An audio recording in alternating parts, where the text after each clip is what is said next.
नमस्कार दोस्तों, आज की हमारी कहानी है जूठन। प्रिया जब विवाह के बाद पहली बार मायके आई तो माँ ने आराम से बैठाकर बेटी का हालचाल पूछा, ससुराल और सास ससुर का स्वभाव वगैरह वगैरह। प्रिया ने बताया कि माँ, मैंने अपने ससुराल में वहाँ एक नई बात देखी है।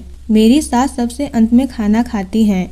कई बार तो कुछ बचता ही नहीं खाने की थाली में, तब वह पानी पीकर ही रह जाती हैं। लेकिन उससे भी ज्यादा चिंता की बात यह है कि बाबूजी यानी मेरे ससुर की थाली का जूठा बचा हुआ खाना ही खाती हैं। तब माँ बोली, हाँ बेटी, पुराने जमाने में यही रीति रिवाज थे। पहले की औरतें अपने पति के खाने के बाद ही उनकी थाली में खाना खा लेती थीं। पुराने समय में कहा जाता है कि जूठा खाने से प्यार बढ़ता है। तभी प्रिया बोल पड़ी, लेकिन माँ, आप तो ऐसा नहीं करती हैं, और तो पापा भी थाली में कभी जूठा नहीं छोड़ते हैं। अब समय बदल चुका है बेटी, और हम लोग शहर में रहते हैं। गांव कस्बे में ये चलन अभी भी है, परंतु तुझे इतनी चिंता क्यों है? 7 दिन बाद तुझे रमेश के साथ दिल्ली चले जाना है।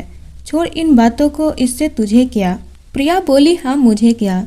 लेकिन उसने मन ही मन में निश्चय किया कि कुछ दिन के बाद अपने पति रमेश के साथ वापस जब वह ससुराल गई और सास को ससुर जी की थाली में खाना खाते देखा तो उससे रहा नहीं गया। उसने कहा, मम्मी जी, कल से आप जूठे थाली में खाना नहीं खाएंगी और बाबूजी भी जूठा नहीं छोड़ेंगे। तब मम्मी जी ने, नहीं नहीं बहू, मैं ऐसा नहीं कर सकती हूँ। मेरी सास यानी तुम्हारी दादी सास भी ऐसा ही करती थी, और फिर तुम्हारे ससुर जी भी तो नाराज हो जाएंगे। सीधी और सरल स्वभाव वाली उसकी सास ने कहा तो वह बोली, बाबूजी को मैं संभाल लूंगी, पर कल से आप उनकी थाली में नहीं खाएंगी। प्रिया का छोटा देवर वहीं खड़ा होकर अपनी भाभी की बातें सुन रहा था।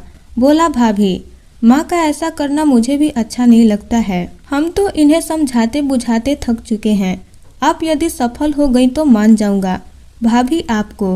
हंसते हुए उसने कहा, आज रात को ही देख लेना। रात को सबके भोजन के बाद जब ससुर जी ने अपनी थाली प्रिया की सास को दिया तो प्रिया ने उन्हें नहीं खाने का इशारा किया। उसकी सास भी शायद अब यही चाहती थी, सो अपनी हिम्मत बटोर कर बोली, मैं इस थाली में नहीं खाऊंगी। आपने जो खाना छोड़ा है उसे गौ माता को खिला दूंगी। पत्नी की बात सुनकर ससुर जी चिल्लाए, तेरा दिमाग ठिकाने पर तो है ना? बरसों से चली आ रही परंपरा को तोड़ देगी। अब प्रिया बोली, बाबूजी आप एक बार अपनी थाली को देखिए, इसमें आधी रोटी बची है और सब्जी के नाम पर आलू के 2 टुकड़े। पहले क्या होता था और क्यों होता था मैं नहीं जानती, लेकिन इस उम्र में माँ जी को पूरी तरह से भोजन मिलनी ही चाहिए।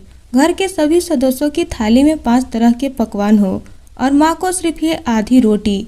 ये कैसा न्याय है?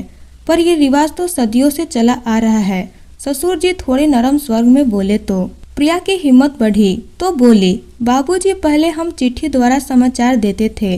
टेलीफोन आने के बाद चिट्ठी पत्री बंद हो गई ना। फिर मोबाइल फोन आया तो घर के हर एक सदस्य के हाथ में फोन हो गए। ऐसा होगा ये आपने तो नहीं सोचा था, हुआ ना? बाबूजी, जो बरसों से चला आ रहा है उसे हमें ही तो बदलना है।